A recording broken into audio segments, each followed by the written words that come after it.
Tullus Hostilius was perhaps exactly as his name implies, hostile or hostility. Hostilius, which in Latin actually translates into the word hostile, would indeed be the means in which the third Roman king would rule during his reign. This was a massive contrast to how his predecessor Numa Pompilius ruled, who was a peaceful king, promoting the wealth and agriculture of Rome and working to goad the warlike Romans into a life where they would not need their swords. In a sense, you might say that Tullus Hostilius' warring nature undid much of the work that Numa Pompilius had put in place, for he snatched the crafting tools out of the Roman men's hands and gave them back their weapons. Unlike his predecessor, Numa Pompilius, Tullus Hostilius did not see the merits in worshipping the gods. While Pompilius was said to be a divine conduit between the gods and the mortals, Tullus Hostilius believed that the gods were beneath even he, if they were real at all. He scoffed at the ideas of religious protocol and ignored the teachings and omens that Pompilius had previously promoted. He paid little heed to religious observations, according to the Roman historian Livy, and saw religion not as something that a king should need have concerned himself with. His rule was said to be between 673 and 642 BC, but much like all of the kings of Rome, this cannot be certain. We know little also about his early life, but we do have an account of Tullus Hostilius being the grandson of a warrior named Hostus Hostilius, who had fought alongside the first king Romulus in his battles against the Sabines. Supposedly, there exists a story that Romulus led a charge against the Sabines, but when he saw the numbers of the Sabine men, he hesitated and considered a retreat. Hostus Hostilius, though, charged ahead, a lone man screaming fury at the Sabines as he moved to engage them. He was likely crushed by the Sabine force, but his bravery and sheer desire to get bloody spurred Romulus and his men into charging as well. While facts about Tullus Hostilius are hard to come by, we understand that he is most recognised for a few pivotal events in ancient Roman history, the first no doubt being the destruction of the ancient city of Alba Longa. You may remember Alba Longa as being the city in which Romulus' grandfather Numita once ruled over, and after being betrayed and usurped by his brother, would eventually regain control with the aid of Romulus and his twin Remus. Romulus and Remus would not stay in Alba Longa though, but would instead found Rome. But sometime after Numita's rule over Alba Longa, he would eventually be replaced by King Gaius Cluilius. Now, as I've mentioned thus far, Tullus Hostilius was itching for a war. Tensions between Alba Longa and Rome had long since been brewing, especially given how far Rome had come over the years and the foreshadowing of destruction that the nation casted over its neighbours given its growing military strength. When an incident occurred between a group of Romans and Albans, Tullus Hostilius seized the moment where the Romans and Albans involved in the event declared that they'd been robbed by the other party.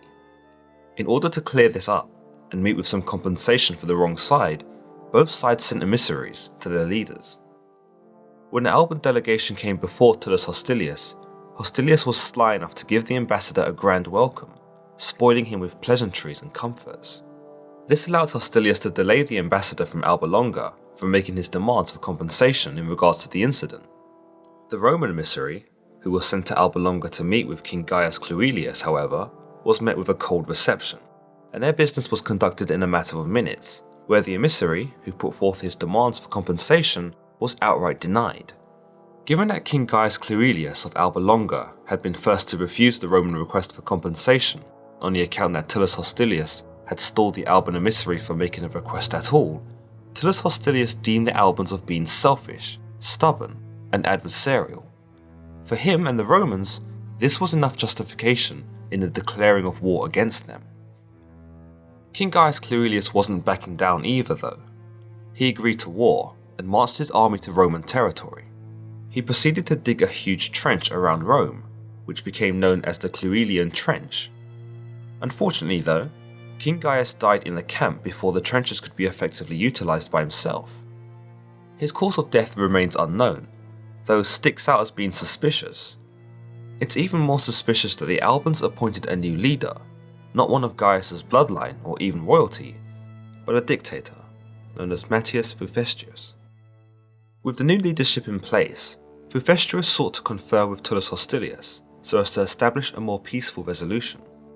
At this conference, Hephaestus proposed to resolve the conflict without war, for he explained that the neighbouring Etruscans would likely observe the battle and descend upon the weakened victor, taking both Alba Longa and Rome for themselves. So a far smaller battle was devised, where 3 men known as the Horotai, who represented the Romans, would engage in combat against 3 men known as the Cuaiti, who represented the Albans. The victor of this small-scale skirmish would decide the victor of the entire war between the 2 states. The combat commenced, and 2 of the Roman representatives were slain. This left 1 remaining Roman, named Publius Horatius. Outnumbered 3-1, it seemed that Alba Longa was set to win the war. However, Horatius was able to slay the 3 Alban men, and thus won victory for the Romans. Afterwards, Hostilius ordered Hephaestus to return with his army to Alba Longa and wait to be prepared to assist Rome for a possible war with the Etruscans. Hephaestus would likely have begrudgingly agreed, as Alba Longa became a vassal state of Rome. Lo and behold, war did indeed come calling with the Etruscans. Hostilius sent for Metius Hephaestus to move his Alban army to battle alongside the Romans, but when the battle commenced, Hephaestus moved his troops away from the battle and towards a hilltop where he could oversee the battle and left the Romans to face their Etruscan enemies alone. Hephaestus' idea was that the Romans and the Etruscans would butcher each other, and whoever won, he would descend upon the weary, weakened victor, and thus take over all 3 states in one swoop. Rome won the battle against the Etruscans, but they were far from tired. Hephaestus realised that his plan to attack a weakened Rome would not play out the way he had thought it would, and he was quickly seized by Tullus Hostilius for his treachery. On Hostilius' orders, the Roman soldiers demolished the 400-year-old city of Alba Longa, leaving only the temples standing. The entire population of Alba Longa was further absorbed into Rome, and thus doubled the number of citizens they had. Metius Hephaestus was punished for his betrayal in a most gory fashion, where it said Tullus Hostilius told him that because he was torn between choosing a side to fight with in the battle, the same would be done to his body. His arms and legs were attached to 2 chariots that ran in opposite directions. The outcome was a bloody spectacle that saw Metius Hephaestus literally torn in half, a sight that many of the Romans were said to shy away from. It would be a warning to all future allies of Rome that traitors would receive no mercy. Tullus Hostilius would go on to construct the original Senate house, the Curia Hostilia, on the northwestern edge of the Roman Forum. It was believed to have been erected as a temple where the warring tribes laid down their arms during the reign of the first king Romulus. However, by Tullus Hostilius' time, he would convert the building to be used by senators, serving as counsel to himself. The reconstructions from the temple to Senate house were said to have come about as a result of a fire that damaged the temple. The building would meet fire again though much later in 52 BC, where it was destroyed in the makeshift funeral fire for Publius Clodius Pulcher by protesters and replaced with a series of buildings later on. Towards the end of his reign and his life, Tullus Hostilius fell ill and became mightily superstitious. Rome itself was said to have been met with a series of prophecies and omens, including a shower of stones on the Alban Mount, upon a religious festival that had taken place.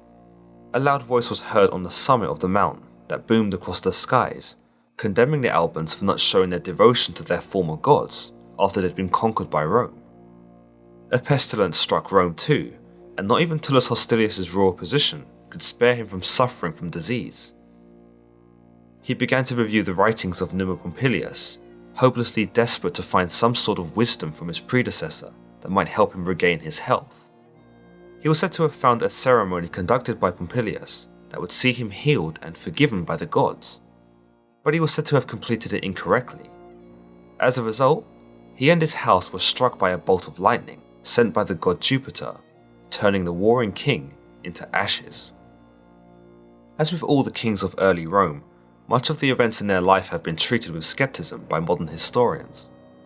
This is partly because of the outlandishness of the tales and the almost movie-like descriptions of the life of some of these kings. The determination as to what was true and what was false from the life of men like Tullus Hostilius is up for you to decide, however. What did you think about his war-hungry leadership and his no-mercy attitude towards those who had defied or betrayed him? Do you think that he was a better king than those who came before him, in that he was able to amalgamate Alba Longa into Rome? Or did he maintain too much of a destructive streak to be in such a position of power? Let me know your thoughts in the comments below, and don't forget to give this video a thumbs up and hit the subscribe button. Until the next time, guys.